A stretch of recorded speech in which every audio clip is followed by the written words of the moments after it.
Rema hari ini 1 Korintus 3 ayat 13. Sekali kelak pekerjaan masing-masing orang akan nampak, karena hari Tuhan akan menyatakannya. Sebab ia akan nampak dengan api, dan bagaimana pekerjaan masing-masing orang akan diuji oleh api itu.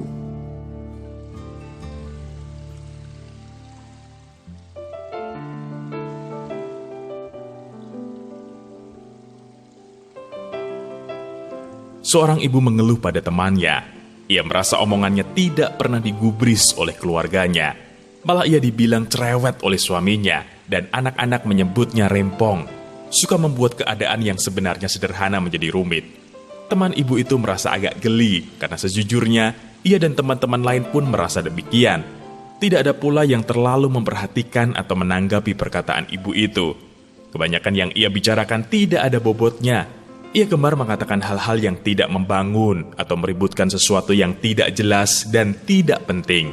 Padahal ia mempunyai jabatan yang tinggi di tempatnya bekerja. Ya, jabatan, kekayaan, atau status sosial belum tentu menjamin hidup seseorang otomatis menjadi berbobot, yaitu hidup yang memberi dampak bagi orang lain. Berapa banyak dari kita yang menyia-nyiakan waktu hidup yang berharga ini dengan melakukan hal-hal yang tidak berfaedah? Yang hidup dengan sembarangan, atau bahkan menjadi batu sandungan bagi orang lain. Jika kita tidak mengerti tujuan dan alasan Allah memberi kita kehidupan, tak heran kalau kita menghabiskan dengan sia-sia. Ngeri benar kalau Tuhan tiba-tiba datang dan menimbang hidup kita, lalu Dia mendapati hidup kita terlalu ringan dan tidak berbobot.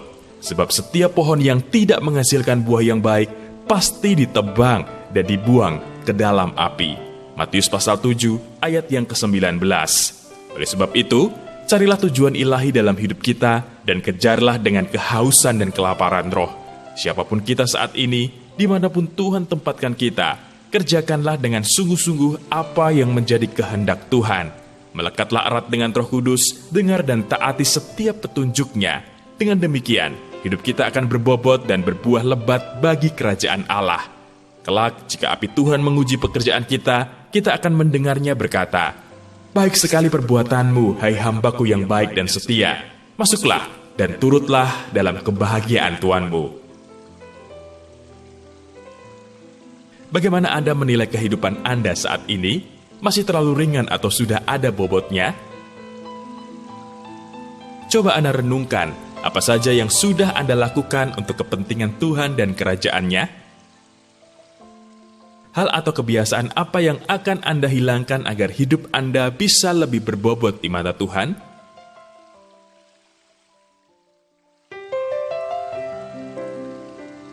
Tuhan Yesus, ampuni kami jika selama ini kami banyak menghabiskan waktu kami dengan hal yang sia-sia. Mulai hari ini Tuhan, kami mau mencari tahu apa tujuan dan kehendak-Mu atas hidup kami, sehingga kami tidak berlari tanpa sasaran. Tolong kami Tuhan, beri kami kehausan dan kelaparan roh, agar hidup kami ini sungguh-sungguh mengenapi firman-Mu. Terima kasih Tuhan. Di dalam nama Tuhan Yesus, kami berdoa. Amin. Jangan sampai ketika Tuhan menimbang hidup kita, Dia mendapati kita terlalu ringan dan tidak berbobot.